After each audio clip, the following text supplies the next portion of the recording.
大家好，歡迎收睇 Deep C 睇下先。我係今日嘅主持人 Mia。有機構發布咗一項調查，佢哋話元朗區係全港最宜居嘅地區，而黃大仙呢就俾人排到最尾啦。但我哋睇翻佢哋嘅評分準則，原來佢哋最主要係以人口密度、安全性同埋樓價呢3個方面作為評分嘅。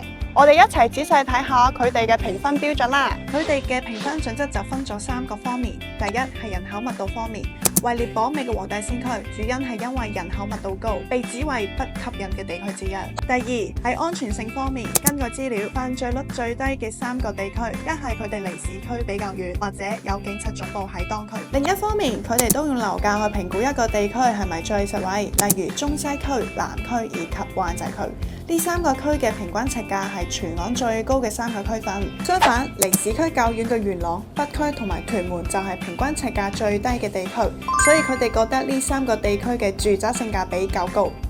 我哋不如一齊揾下街坊問一問，佢哋覺得黃大仙係一個點樣嘅地方啦？你好啊，你覺得最近呢度附近嘅交通點樣啊？交通呢度 OK， 真係方便。呢度搭機場巴士又可以去到去啦，亦都可以搭地鐵啦。放工夜啲咧都可以，啲巴士都到呢度。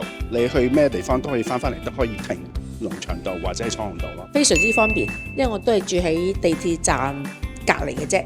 同埋對面咧又有巴士總站啦，又有好多小巴嘅。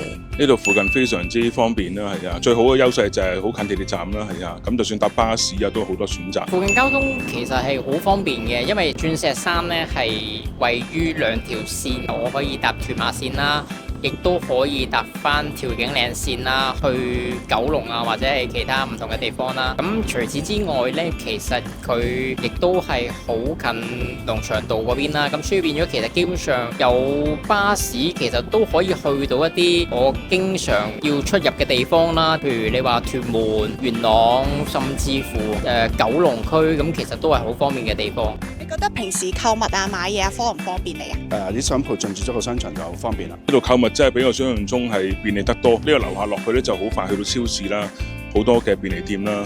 咁你要買日常生活物品咧，其實好多都可以買到。初時就有啲唔方便嘅，因為啲商戶都未入伙。咁但係而家咧，其實陸陸續續啲商戶入咗伙啦。咁我見到個種類都多咗嘅，而且最近新嗰個街市嗰個嘅商店選擇都多咗，亦都好齊全啦。咁你話唔介意行少少路嘅，其實你話去到新蒲崗，咁亦都有 Mikiki 商場啦。咁附近亦都有荷里活廣場啦。除咗你話樓下嘅街市啦，咁你行遠少少，其實都有大成街街市。咁所以我覺得無論你話要商場購物，甚至乎一啲日常便利民生少少嘅嘢，其實呢度區都俾到你咯。你會用邊啲形容詞形容啟鑽苑呢度嘅居住環境？即係佢細細嘅地方乜都有啦，暫時而家可以唔講。正如講話嗰個休憩啦，同埋一啲社區設施，譬如圖書館啦，都唔係話咁就腳。本身我哋嘅屋苑、我哋嘅大廈治安係好嘅，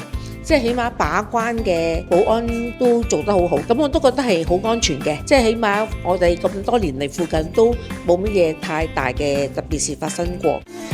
問咗幾個住喺附近嘅街坊，佢哋都覺得無論係安全性定係交通便利度，對於區內嘅街坊嚟講都係足夠嘅。至於啟鑽苑附近嘅社區設施，由於呢度仲算係一個新嘅屋苑，有啲設施仲進行緊新嘅工程，都算係情有可原，未至於某機構所指嘅黃大仙區係一個全港最唔宜居嘅地區。